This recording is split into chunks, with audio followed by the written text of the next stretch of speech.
آپ صلی اللہ علیہ وسلم سخاوت کے دریا بن جایا کرتے تھے، حالانکہ آپ صلی اللہ علیہ وسلم خود دنیا کے سب سے بڑے مسکین تھے۔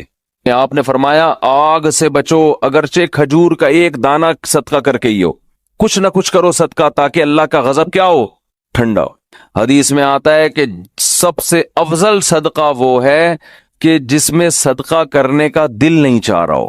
بات آ رہی ہے سمجھ میں؟ صدقہ کرنے کا بولو بھائی دل نہیں چاہ رہا ہو، وہ نکالو جیب سے۔ اور صحابہ یہ بھی پوچھتے تھے کہ کہاں خرچ کریں؟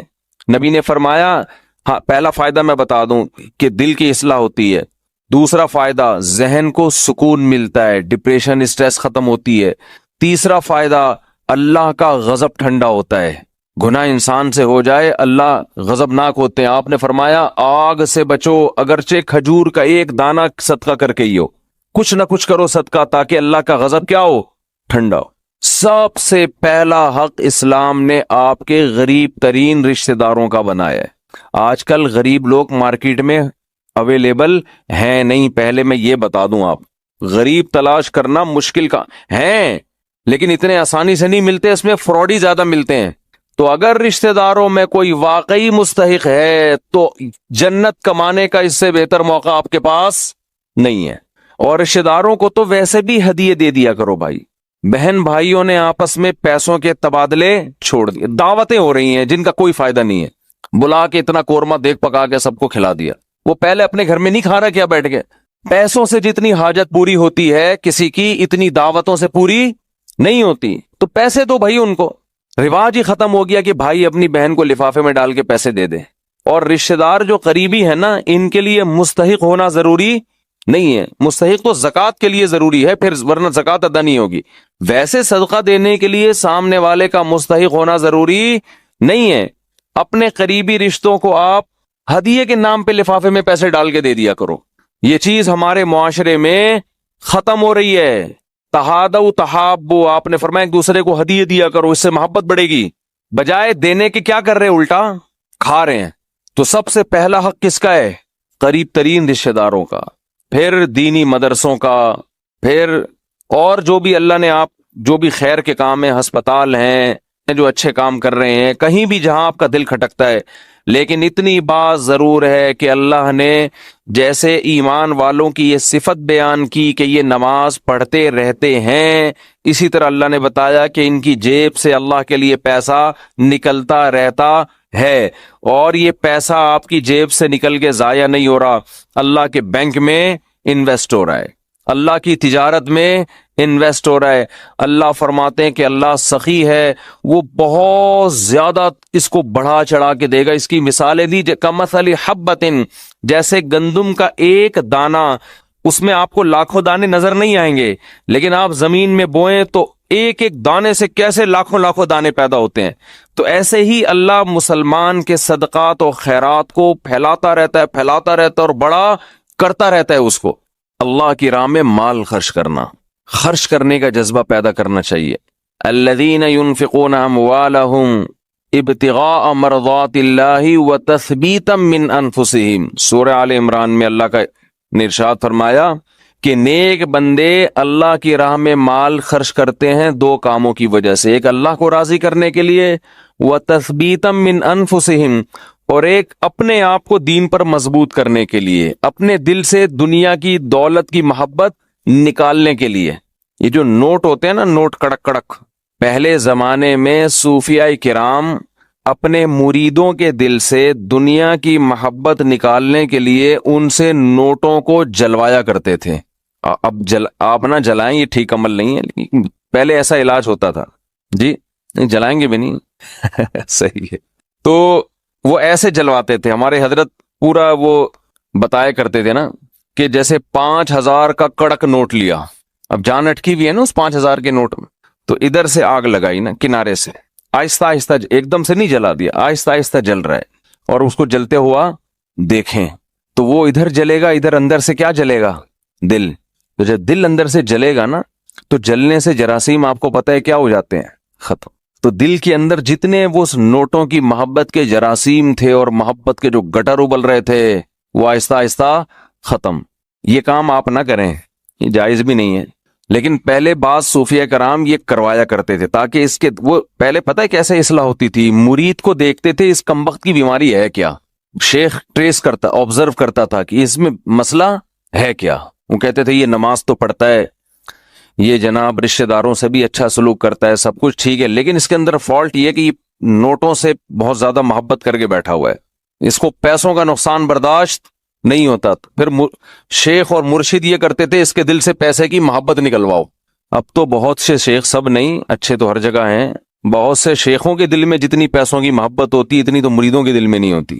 اور شیخ اپنے مرید کی جیب پہ نظر رکھ کے بیٹھا ہوتا ہے، کمبخت نے 6 سال ہو گئے آج تک ہدیے کے نام پہ 1 روپیہ بھی نہیں دیا ہے۔ آج خرچ کرنے کے جو فضائل بیان کیے جاتے ہیں اس کا مطلب ہوتا ہے مجھے دو، صحیح ہے نا؟ کیا مطلب ہوتا ہے؟ جب بڑا بھائی چھوٹے کو سمجھا رہا ہو یا چھوٹے بڑا کو سمجھا رہا ہو کہ اسلام میں خرچ کرنے کی بہت فضیلت ہوتی ہے، اس کا مطلب ہے مجھے پیسے دو۔ اس کا مطلب کیا ہوتا ہے؟ مجھے پیسے دو۔ بیوی شوہر کو جب سمجھا رہی ہوتی ہے کہ انسان کو سخی ہونا چاہیے، کھلا ہاتھ ہونا چاہیے، اس کا مطلب پیسے نکالو۔ شوہر بیوی کو جب سمجھا رہا ہو قناعت اسلام میں بہت زبردست چیز ہے، اتنا مت ہاتھ پھیلاؤ کہ کل قرضہ لو، اس کا مطلب ہوتا ہے مجھ سے پیسے مت مانگو، 5 روپے بھی نہیں دوں گا میں تمہیں۔ تبھی تو نصیحت کا اثر نہیں ہوتا نا، کیا خیال ہے بھائی؟ نصیحت کا اثر ہی نہیں ہوتا۔ اپنے لیے سخاوت ہونی چاہیے، دوسرے کے لیے قناعت ہونی چاہیے۔ ہمارے ہاں معاملہ کیا چل رہا ہے؟ الٹا۔ تو قرآن کہتا ہے کہ ہمارے نیک بندے اللہ کی راہ میں مال خرچ کرتے رہتے ہیں، تثبیتا من انفسہم، اپنے نفس کی اصلاح کے لیے، اپنے دل سے دولت کی محبت نکالنے کے لیے۔ اپنے اوپر بھی خرچ کریں، اپنے رشتہ داروں پہ بھی۔ سب سے پہلا حق کس کا ہے؟ رشتہ داروں کا۔ آج اپنے اوپر خرچ کرنے کے لیے تیار نہیں ہے، حیرت اس پر ہوتی ہے، کنجوسی کی انتہا ہے یا نہیں ہے؟ پھر جو اپنے اوپر خرچ کرتے ہیں لوگ ان پہ انگلیاں اٹھا رہے ہوتے ہیں، اس کے پاس گاڑی کہاں سے آئی، اس کے پاس یہ کپڑے کہاں سے آئے، یہ کہاں سے آیا، وہ کہاں سے آیا۔ بھئی ہر آدمی تو ضروری نہیں کہ کنجوس ہونا، بعض لوگوں کو اللہ دیتا ہے تو وہ خرچ کرتے ہیں۔ آج اپنے اوپر خرچ کرنا بھی ایک مصیبت بن گیا ہے۔ عربی میں 2 لفظ استعمال ہوتے ہیں، ایک ہوتا ہے شحیح اور ایک ہوتا ہے بخیل۔ بخیل کہتے ہیں جس کی جیب سے دوسرے کے لیے روکڑا نہ نکلے، اور شحیح کہتے ہیں اپنے لیے بھی نہیں پیسے نکلتے، وہ چائنا والوں کی طرح قبر میں لے کے جاتا ہے۔ وہ ملیشیا میں قبرستان ہے، وہاں کروڑ پتی لوگ جب دفن ہوتے ہیں تو دیگوں میں اپنے ساتھ پیسہ لے کے قبر میں جاتے ہیں۔ وہ آپ یوٹیوب پہ دیکھ لیں، ایسی بہت سی ویڈیو ہیں کہ پورے سونے چاندی کے ساتھ دفن ہوئے ہیں، بہت ایسی۔ ہمیں ہمارے نبی نے فرمایا صلی اللہ علیہ وسلم، دنیا مسافر خانہ ہے، میری مثال اس سوار کی طرح ہے، کراکب استظل تحت شجرہ، ایک مسافر سفر کرتے کرتے درخت کے نیچے لیٹ گیا ہو، تھوڑی دیر سستانے کے لیے، آرام کے لیے، اس کے بعد اس نے موو کرنا ہے یہاں سے۔ بھائی ہم کروڑوں سال سے نہیں تھے، لاکھوں کروڑ، یہ دنیا بنے ہوئے تو پتہ نہیں کروڑوں سال ہو گئے، آدم علیہ السلام کو آئے ہوئے ہزاروں سال، نوح علیہ السلام 950 سال تو خالی تبلیغ کی ہے انہوں نے۔ ہماری اوقات کیا ہے؟ جمعہ 8 دن ہوئے ہم لوگ کو دنیا میں آئے ہوئے، اور جانے میں بھی تھوڑے دن رہ گئے ہیں، بس گھبرائے نہیں، آپ نے گھبرانا نہیں ہے۔ ٹھیک ہے، تو یہ میں آپ کو ڈرانے کے لیے یہ باتیں نہیں کر رہا، کیا آپ کہیں یار جمعہ 8 دن نہیں اور 4 دن رہ گئے جانے میں، یہ حقیقت ہے۔ تو موت سے ڈرنے کا فائدہ نہیں ہے، موت سے دوستی لگانے کا فائدہ ہے۔ دیکھو جس ڈاکو نے پیچھا کرنا ہی ہو، آپ کسی محلے میں رہتے ہیں، آپ کو پتا چل گیا یہاں ایک بندہ میرے پیچھے پڑا ہوا ہے، میری ہاتھ دھو کے مارے گا وہ مجھے یا مجھے پکڑے گا، تو آپ محلہ تبدیل کر لو گے؟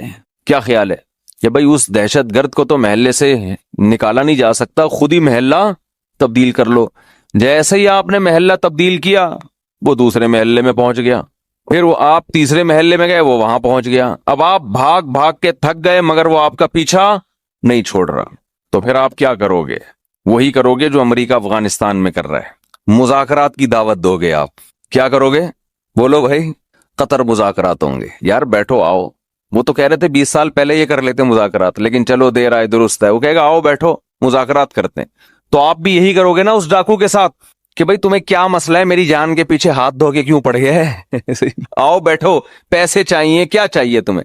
تو آپ مذاکرات کے ذریعے کمپرومائز کی بولو کوشش کرو گے کہ یار اس سے جان چھڑانا مشکل نہیں ہے، فل ٹینشن ہے یہ آدمی، بیٹھ کے کچھ ٹاک شاک کر کے، کچھ باتیں کر کے، کچھ دوستی لگاتے ہیں، دشمنی ختم کرتے ہیں، آخری نتیجہ یہ نکلے گا کہ نہیں نکلے گا؟ تو قرآن کہہ رہے کوئی عام ڈاکو تمہارے پیچھے کیا لگے گا، انما تکونوا یدرککم الموت، موت جیسے تمہارا پیچھا کر رہی ہے نا، پیسے دنیا میں پولیس کسی کا پیچھا نہیں کرتی، سمجھ رہے ہیں، وہ بھی ایک وقت کے بعد آ کے چھوڑ دیتی ہے۔ موت ایسا پیچھا کر رہی ہے، یدرککم الموت، قرآن کہتے ہیں موت ایسے پکڑے گی تمہیں، آ کے ادراک کرے گی تمہارا۔ وہ جس دن سے پیدا ہوئے ہیں اسی دن سے پیچھے پڑی ہوئی ہے، اور اس نے بہت کوشش کی ہم کو قبر میں اتارنے کی۔ بچہ جب پیدا ہوتا ہے کئی حادثات اس کی زندگی میں آتے ہیں، بچ جاتا ہے، کئی بیماریاں حملہ کرتی ہیں، بچ جاتا ہے، جوانی میں آتا ہے کئی دفعہ حادثے ہوتے ہیں، بائک سے گرا، ایکسیڈنٹ ہوا، یہ ہوا وہ بچ گیا۔ وہ تو اس وقت سے اڑنگیاں دینے کی کوشش کر رہی ہے۔ اڑنگی سمجھتے ہیں، جب ہم اسکول جاتے تھے نا تو ایک دوسرے کو اڑنگی دیتے تھے ہم۔ اب تو بچے اسکول بھی ایسے تمیز سے جا رہے ہیں، تمیز سے آ رہے ہیں، کوئی نہ اڑنگی نہ کوئی شرارت، تو ان میں کوئی صلاحیت ہی پیدا نہیں ہو رہی، ایسے ممی ڈیڈی ٹائپ کے بچے نکل رہے ہیں۔ ہمارے دور کے اسکول تھے، مزہ آتا تھا اسکول میں، اتنا بھاری بھرکم بیگ لٹکا کے اسکول جاتے تھے، ساتھ والے کو شرارت ہوئی، تھوڑا سا آگے گئے، اس نے تھوڑا سا ٹانگ میں یوں کیا، جو ہے نا آگے گرے، پھر ہم بدلہ لینے کے پیچھے پڑے ہوئے تھے، اب ہم بھی اڑنگی دیں گے۔ راستے میں ہی پھڈا ہو رہے ہیں، گتم گت مار رہے ہیں ایک دوسرے کو، پھر سلو ہو رہی ہے، پھر جا رہے ہیں۔ اس طرح سے ہم پونے گھنٹے میں اسکول پہنچتے تھے، پھر لیٹ ہونے کی وجہ سے پی ٹی ماسٹر کھڑے ہوئے ہوتے تھے وہاں پہ، ان کے سامنے ہاتھ پہ اب ڈنڈے کھاؤ، لیٹ کیوں پہنچ، اس سے ہاتھ مضبوط ہوتے تھے، حقیقت ہے نا۔ تو شوز اتارتے تھے ایک دوسرے کے، بھائی شوز پہنے ہوئے ہیں نا، پیچھے اس کے تھوڑا سا پاؤں رکھیں خود ہی اتر جائیں گے، آپ کو اتارنے کی ضرورت۔ اب وہ بیٹھ کے جناب شوز کو صحیح کر رہا ہے، پھر لڑائی ہو رہی ہے، پھر بڈا ہو رہا ہے۔ ایک بچہ کافی دیر سے نا اس کا ہاتھ نہیں جا رہا تھا گھنٹی پہ، ایسے اچھل اچھل کی کوشش کر رہے، ایک بڑے میاں گزرے، انہوں نے بجا دی گھنٹی، اور بچے سے پوچھا بیٹا ہاں بتاؤ کیا کہہ رہے ہیں، اب بھاگو اب کیا کرو، جو کام میں کر رہا تھا مجھ سے ہوا نہیں، آپ نے کر دیا، اب کیا کرنا ہے، بھاگو۔ یہ ہوتے تھے پہلے کے بچے۔ اب وہ ویڈیو گیم کھیل کھیل کے بچوں کی صلاحیتیں برباد۔ خیر، تو جب جیب سے پیسے نکلیں گے، نکلتے رہیں گے، نکلتے رہیں گے، نکلتے رہیں گے، تو دل سے دنیا کی محبت ختم ہوگی۔ او بھائی مسافر خانہ ہے، سفر کے دوران اگر آپ کو کچھ پیسے ملے ہوئے ہوں اور آپ کو پتا ہو کہ یہ ٹرین سے اترتے ہی واپس لے لیے جائیں گے، تو آپ کوشش کرتے ہو کہ اترنے سے پہلے ہی سارے کھا پی کے ختم کر دو۔ ایسا ہوتا ہے کہ نہیں ہوتا؟ تو بھائی ادھر قبر میں جاتے ہی یہ کفن میں جیب ہوتی ہے نہیں ہوتی نا جیب، تو آگے خالی ہاتھ جانا ہے۔ بچوں کی فکر کرتے ہیں لوگ بہت زیادہ، بچوں کا کیا ہوگا، بچوں کے لیے کچھ بنا بنو کے تھوڑا بہت کر دو بس، اور پھر بے فکر ہو جاؤ، دماغ کو ہٹاؤ ہر ان کاموں سے۔ اللہ نے کچھ وسائل دیے تو تھوڑا بہت بچوں کے لیے، بہت زیادہ اس میں بھی ٹینشن نہ لو۔ بچہ 2 ہاتھ 2 ٹانگیں لے کے پیدا ہوتا ہے، وہ خود بھی تو کمائے گا، اللہ نے اس کو بھی تو کمانے کی صلاحیت دی ہے۔ اور بچے کو بھی یہ بتا دو کہ مسافر خانہ ہے یہ، یہاں ہمیشہ رہنا نہیں ہے، جب میں جاؤں گا تو کون سا یہاں پڑا رہے گا، تو اس کو بھی یہ بتا دو یہ مسافر خانہ ہے، یہ رہنے کی جگہ نہیں ہے۔ تو میں اپنے چھوٹے بچوں کو صبح سحری کے وقت یہ سمجھا رہا تھا نا کہ دیکھو ہم سب نے مرنا ہے۔ بچوں میں نا یہ باتیں بار بار دماغ میں، بہت چھوٹے بچے کے تو نہ ڈالیں، وہ بعض دفعہ ڈر بھی جاتا ہے، لیکن ہنستے کھیلتے ان کو یہ باور کراتے رہیں کہ دیکھو ہم نے جانا ہے، یہ دنیا رہنے کی جگہ نہیں ہے۔ یہ چیزیں آج والدین بتاتے نہیں ہیں۔ تو میں بچوں کو لے کے بیٹھا ہوا تھا، چند دن پہلے کی بات ہے، میں بچوں سے کہہ رہا تھا دیکھو بچوں سب نے جانا ہے، سب سے پہلے ہو سکتا ہے میں جاؤں۔ تو ایک چھوٹی بچی کہتی ہے بھائی ابو منہ سے نا باتیں اچھی نکالنی چاہیے، انسان کو منہ سے کیا کرنا چاہیے، باتیں اچھی نکالنی چاہیے۔ مجھے ہنسی آ گئی، میں نے سوچا اس کو یہاں بٹھا دیتا ہوں کہ اب آپ نصیحت کرو، ہم سامنے بیٹھتے ہیں جا کے۔ بچے آج کل بہت ڈیڑھ ہوشیار قسم کے پیدا ہو رہے ہیں، تو بچوں کو جب کہنا یہ منہ سے باتیں اچھی نکالنی چاہیے، کیا موت کی باتیں ہیں، تو بولو بیٹا یہی اچھی باتیں ہیں، منہ سے زندگی کی باتیں اچھی نہیں ہیں۔ تو میں یہ کر رہا تھا جس ڈاکو نے آپ پہ پنجے گاڑنے ہی ہیں، پکڑنا ہی ہے، تو اس سے مذاکرات کر کے دوستی لگا لی جائے نا، تو موت ایک ایسا دشمن ہے جو کسی قیمت پہ آپ کو معاف نہیں کرے گا، تو اس سے بھاگ نہیں سکتے، اس سے دوستی لگائی جا سکتی ہے۔ موت سے باتیں کیا کریں بیٹھ کے، بھائی کوئی مسئلہ نہیں ہے، جہاں تم نے اتنے لوگوں کو قبر میں اتارا مجھے بھی اتار دینا، تو لیکن آپ چاہتی کیا ہو مجھ سے، ٹھیک ہے نا، پرابلم کیا ہے آپ کے ساتھ، میں تو تیار ہوں گلے لگانے کے لیے۔ تو موت کہے گی کہ دیکھ میں جب کسی کو پکڑتی ہوں نا تو کسی سے کو دوست بن کے پکڑتی ہوں اور کسی کو دشمن بن کے۔ جس کا عمل اچھا ہو موت اس کے لیے ایک محبوب کو محبوب سے ملانے کا ذریعہ ہے، جس کا عمل اچھا نہیں ہے موت اس کے لیے ایک بہت بڑی آفت اور تباہی ہے۔ حضرت عمر کی شہادت کا جب وقت تھا تو فرمایا کہ مجھے جلدی دفنانا، حدیث میں آتا ہے نا کہ جب مردے کو ہم لے کے جا رہے ہوتے ہیں قبر میں، تو اگر وہ اچھی میت ہو، نیک عمل ہو، تو وہ کہتے ہیں جلدی لے کے جاؤ، وہ بزبان حال یہ کہہ رہا ہوتا ہے. اور اگر اس کا عمل برا ہے تو کہتے ہیں مجھے کہاں لے کے جا رہے ہو تم. انسان اپنے عمل کی طرف جا رہا ہے، عمل کی طرف. انکا کادح الی ربک کدحا فملاقی، اے انسان تم میں سے ہر شخص رب کی طرف ایک عمل کر رہا ہے، اور عن قریب اس عمل سے اس کی ملاقات ہونے والی. جو کر رہے ہیں اسی سے ملاقات ہوگی، تو اچھا کر لو بھائی، کچھ اچھا کر لے تاکہ ملاقات ہو تو خوشی ہو. تو نبی صلی اللہ علیہ وسلم نے فرمایا اتقوا النار ولو بشق تمرہ. صدقات و خیرات کا سب سے پہلا فائدہ کیا ہے؟ آپ کے دل میں دنیا کی محبت ختم ہوگی، اور اس سے دنیا میں سکون ملے گا، آپ ریلیکس ہو جائیں گے. دیکھو کسی کو کسی سے عشق ہو گیا اور اس عشق کی مراد پوری نہیں ہو رہی، تو سکون کے لیے کیا کہا جائے گا؟ اس سے تعلق ختم کر دو، یہی کہا جائے گا نا، دوستی ختم کر دو تاکہ یہ عشق ختم ہو جائے. اس وقت ڈپریشن اور اسٹریس کا سب سے بڑا سبب دنیا کی محبت ہے. انسان چاہتا ہے میری ساری خواہشات پوری ہوں، موت کے لیے وہ ذہنی طور پر تیار نہیں ہے. تو اس کا حل یہ کہ اس محبت کو ختم کرو. مسافر خانہ بول بول کے ختم کرو. مسافر خانہ ہے بھائی، مر جائیں گے، آج نہیں تو کل مریں گے. وہ فلاں مر گیا تو اللہ مغفرت فرمائے، سب نے مرنا ہے بھائی. بس مر گیا تو کیا ہوا، آج ہم نے، کل ہم نے مرنا ہے، کل آپ نے مرنا ہے، سب نے مرنا ہے. قبرستان تو ایسے ہی آباد ہوں گے. اصل تو ہماری وہ 6 فٹ کی، دیکھو راحت اندھوری کا شعر میں نے لائیو سنا تھا. 2 گز صحیح لیکن میری ملکیت تو ہے، اے موش تو نے مجھ کو زمیندار کر دیا، او کما قال، کہ 2 گز صحیح ہے اور میری ملکیت تو ہے نا. تو یہ شعر میں نے سنا، اور ابھی راحت اندھوری کہاں ہے؟ اسی 2 گز کی زمین میں. جب وبا آئی تھی کرونا کی تو راحت اندھوری کا شعر آیا تھا کچھ اس وبا کے بارے میں، اور اسی وبا سے راحت اندھوری کا انتقال ہوا کرونا میں. سمجھتے ہیں کہ نہیں؟ تو آدمی بتا رہا ہوتا ہے اور لیٹا ہوا ہوتا ہے قبر میں، تو سب مر مر کے بھر رہے ہیں قبریں، جا رہے ہیں دنیا سے. تو اس کا استحضار کرنا چاہیے، اور دل سے دنیا کی محبت نکالنے کے لیے وہ نوٹ خرچ کریں جس پر آپ کا دل سب سے زیادہ اٹکا ہوا ہو. جیسے نماز بہت کم لوگ پڑھتے ہیں، ایسے ہی اللہ کی راہ میں خرچ کرنے والے بھی بہت تھوڑے ہیں. رمضان میں آپ صلی اللہ علیہ وسلم سخاوت کے دریا بن جایا کرتے تھے، حالانکہ آپ صلی اللہ علیہ وسلم خود دنیا کے سب سے بڑے مسکین تھے. تو دنیا کے بارے میں یہ تصور دماغ میں بٹھانا کہ یہ مسافر خانہ ہے، فنا ہونے کی جگہ ہے، ختم ہونے والی زندگی ہے، یہ تصور بٹھانا اس وقت تک ممکن نہیں ہے جب تک جیب سے اللہ کی راہ میں کثرت سے پیسے خرچ کرنے کا جذبہ پیدا نہ ہو.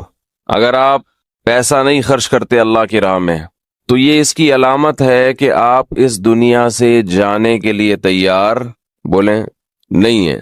اور اللہ کو جتنی نفرت اس دنیا سے محبت کرنے والے سے ہے، شاید کسی اور سے اللہ کو اتنی نفرت نہیں ہے. اللہ سب کو روزی بھی دے گا، کوئی بھوک سے مرے گا نہیں. اللہ دکھائے گا کہ میری قدرت کیا ہے، اس میں ٹینشن نہ لو. تو موت موت موت جب تک یہ کھوپڑی میں بیٹھے گی نہیں، اس وقت تک کھوپڑی صحیح کام کرے گی نہیں.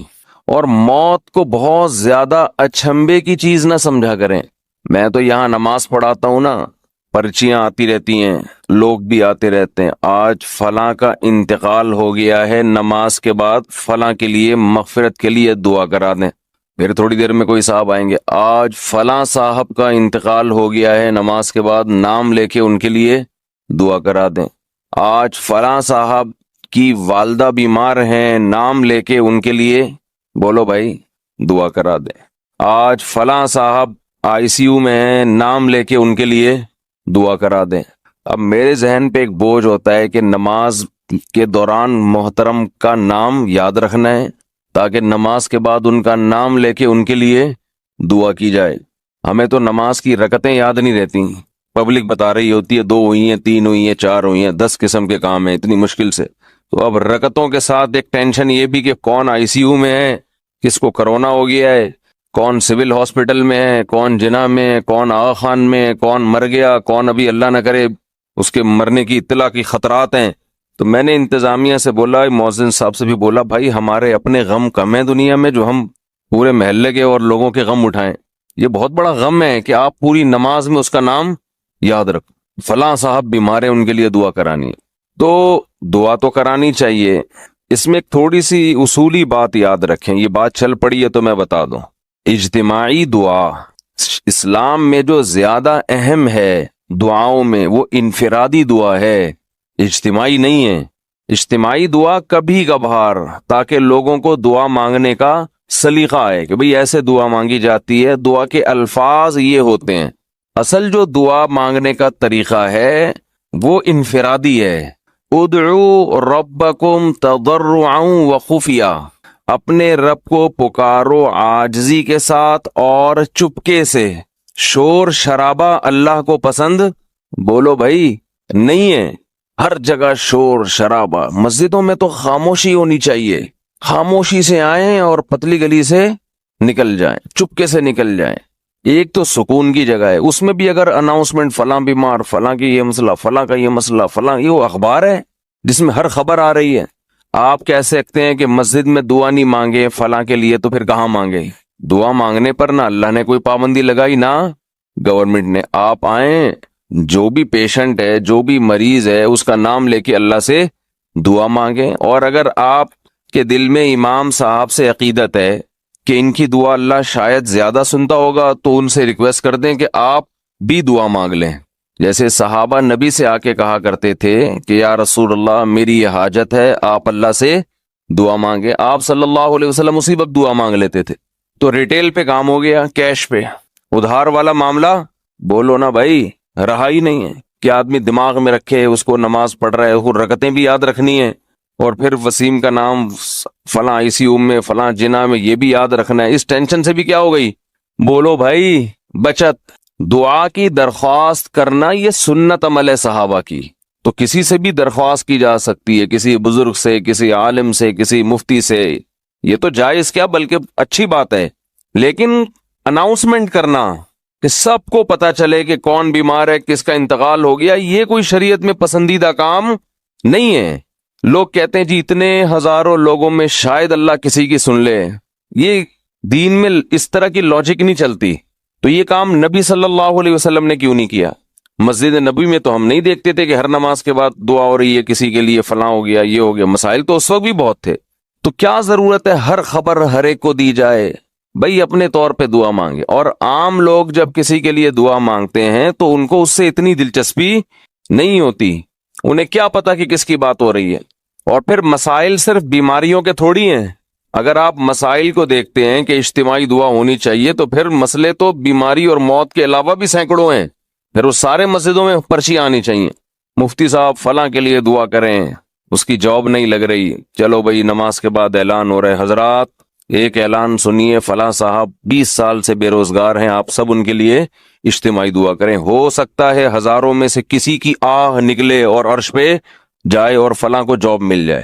پھر پرچی آئے گی، مفتی صاحب اب کیا بولوں میں، دیکھو اب مسائل تو پھر ہر طرح کے ہیں نا گھر میں، ابا مان نہیں رہے ہیں، تو اب میں دعا کروں اے اللہ فلاں آدمی، نام بھی لوگ کہتے ہیں، فلاں کی فلاں سے سیٹنگ چل رہی ہے، کباب میں ہڈی ابا بنے ہوئے ہیں، اے اللہ ابا کو ہدایت عطا فرما۔ ہو سکتا ہے کسی کی اس کی بھی سیٹنگ چل رہی ہو اور اس کی آہ نکلے، وہ سمجھتا ہو اس کے غم کو۔ لاجک تو ہر چیز کی پیش کی جا سکتی ہے نا، ہو سکتا ہے وہ اس کی آہ سمجھتا ہو کیونکہ وہ بھی اسی مراحل سے گزر چکا ہے۔